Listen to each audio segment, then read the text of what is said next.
সকলকে শিবরাজ ফ্যামিলি ব্লগে স্বাগত জানিয়ে আমি চলে এসেছি আজকে একটা রেসিপি নিয়ে। তোমাদের সাথে আজকে একটা রেসিপি শেয়ার করব।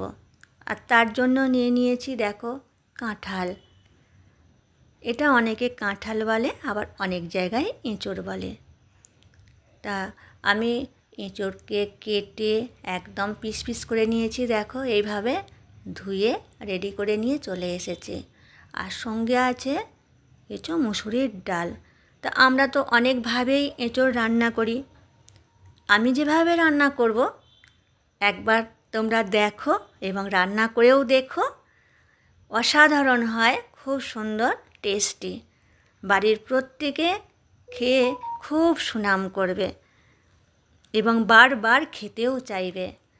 তা দেখো এবার আমি কিভাবে রান্না করি, তোমরা সকলে আমার সাথে থেকো, দেখতে থেকো। তা দেখো এঁচোড় বা কাঁঠাল প্রথমে একটু সিদ্ধ করে নেব। তার জন্য আমি একটা প্রেসার কুকার নিয়ে নিলাম, কারণ কড়াইয়ে যদি সিদ্ধ করি আর তাতে দেরিও হবে, সেই জন্য প্রেসার কুকারে সিদ্ধ করে নিচ্ছি। আর একটু তো ভাপাতেই হবে, তা না হলে কষা হবে, তাই ভাপিয়ে জলটা ফেলতেই হয়। তো প্রেসার কুকারের মধ্যে নিয়ে নিলাম সব এঁচোড়ের টুকরোগুলো, আর এখন জল দিয়ে দিচ্ছি। দিয়ে এবার প্রেসার কুকারে ঢাকনা বন্ধ করে দিচ্ছি। আর আমি একটা হুইসেল দেব, তারপরেই নামিয়ে নেব। তা দেখো সিদ্ধ হোক। একটা হুইসেল বেজে গেছে, আমি সাইডে নামিয়ে রেখেছি। আর এদিকে গ্যাসের ওভেন জ্বালিয়ে দিয়ে তেল দিয়ে দিলাম কড়াইয়ে। আমি রিফাইন তেলে করছি, এটা সর্ষের তেলেও করা যেতে পারে। তেল গরম হয়ে গেছে, আর এঁচোড় আমি প্রেসার কুকার থেকে বের করে নিয়ে জল ঝরিয়ে নিয়েছি। দিয়ে এবার এঁচোড়টা ভেজে নিচ্ছি। তা দেখো বন্ধুরা, তোমরা যদি কেউ নতুন হয়ে থাকো তাহলে বন্ধুরা আমার চ্যানেলটি সাবস্ক্রাইব করে আমার পাশে থেকো। এবার দিয়ে দিলাম অল্প লবণ আর হলুদ, দিয়ে ভালো করে এঁচোড়টা ভেজে নিচ্ছি। আর ভাজবো, দেখো একটু লাল লাল করে ভাজবো। এই দেখো আমার ভাজা হয়ে গেছে, বেশ লালচে রঙও এসে গেছে। এবারে এঁচোড়টা আমি তুলে নেব একটা পাত্র নিয়ে। দেখো আমি একটা অন্য পাত্রে তুলে নিচ্ছি।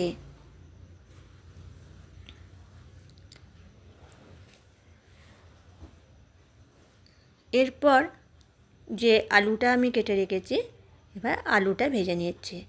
এটা আমি অল্প একটু আলু দিচ্ছি। আলু কারোর ইচ্ছে না থাকলে বা যদি ডায়াবেটিসের রুগী থাকে বাড়িতে, তাহলে আলুটা না দেওয়াই ভালো।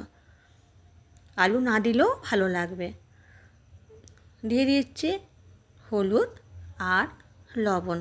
হলুদ আর লবণ দিয়ে ভাজলে বেশ আলুর মধ্যে লবণটা প্রবেশ করবে আর টেস্টটাও ভালো হবে।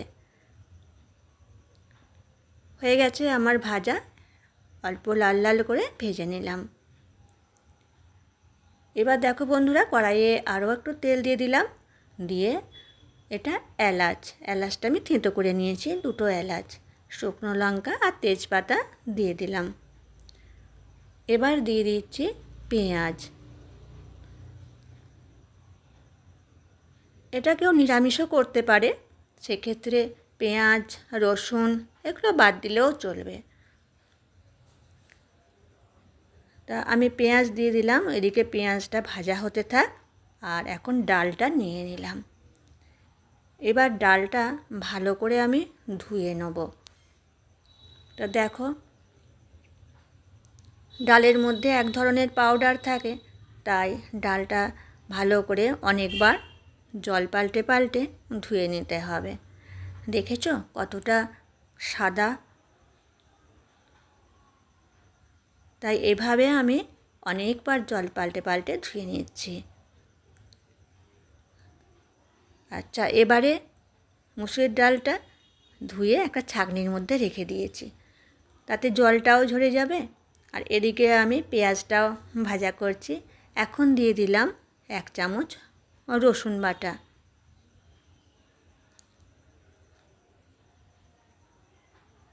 দিয়ে একটু ভেজে নিচ্ছি।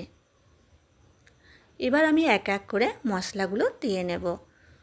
প্রথম দিয়ে দিলাম ডাল। দেখো ডালটা দিয়ে আমি একটু আগে ভেজে নেব।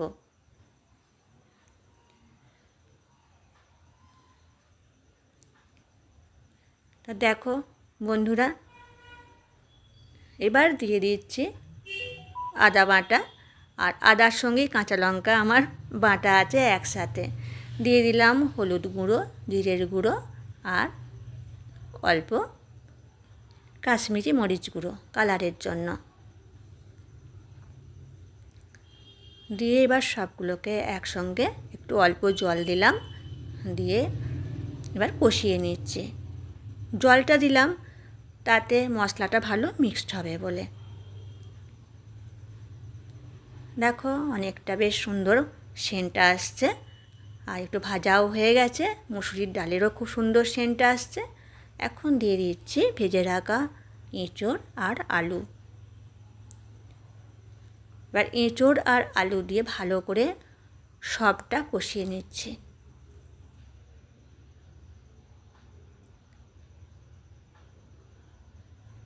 বন্ধুরা খুব সুন্দর সেন্ট আসছে, জানো তো, কষাতে কষাতে।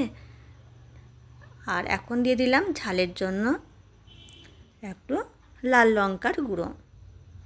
নুন ঝাল মিষ্টি এগুলো যে যার পরিমাণ মতো দিয়ে নিলেই হবে। এই যে কষানো হচ্ছে, মনে হচ্ছে যেন আমি মাংস রান্না করছি, এত সুন্দর সেন্ট উঠেছে। দিয়ে দিলাম কিছু টমেটো আর কিছু কাঁচা লঙ্কাও দিয়ে দিয়েছি, যদি কারোর একটু মনে হয় খাবে সেই জন্য। দেখো বন্ধুরা, এবার অল্প অল্প করে জল দিয়ে দিয়ে নেড়ে নেড়ে বাকি জলটা আমি দিয়ে দেব। তাতে কি হবে, খুব সুন্দর করে মশলাটা মানে ভালো নাড়া যাচ্ছে, মিক্সড খাবে। তা আমি জলও দিয়ে দিলাম আর গ্যাসের ফ্লেমটা একটু বাড়িয়ে দিলাম। দিয়ে দিলাম চিনি 1 চামচ। সত্যি এই রেসিপিটা অসাধারণ হয়। দেখো কত সুন্দর দেখতেও লাগছে। এরপর আমি এটা একটা ঢাকা দিয়ে দেব কিছুক্ষণের জন্য। তো দেখো ঢাকা দিয়ে দিলাম। কিছুক্ষণ পর ফিরে আসছি, দেখি কতটা হয়েছে। দেখো অনেক হয়ে গেছে, সিদ্ধও হয়ে গেছে দেখছি। কিন্তু ডালটা না খুব বেশি একদম গলিয়ে দেব না, একটু বেশ গোটা গোটা থাকবে, অথচ সিদ্ধ হয়ে যাবে।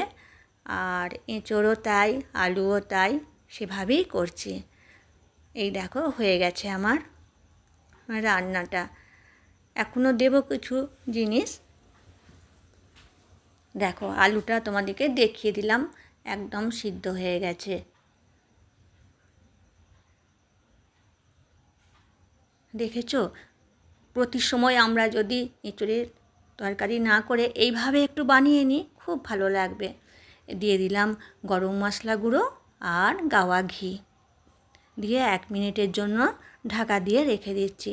তা বন্ধুরা, তোমরা একবার হলেও এটা বানিও, তোমাদেরকে বলছি সত্যিই অসাধারণ লাগে।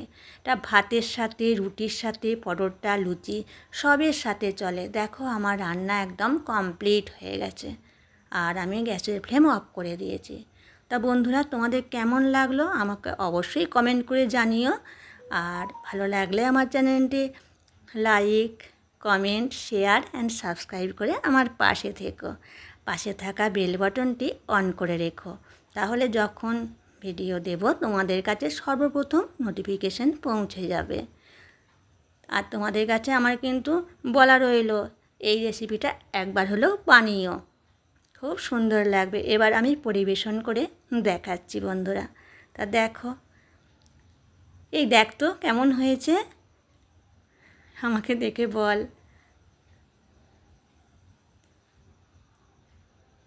হয়েছে তো খেতে, ওর খুব দারুণ ভালো হয়েছে, দারুণ লেগেছে। দারুণ। আজ তাহলে আসি বন্ধুরা, টাটা।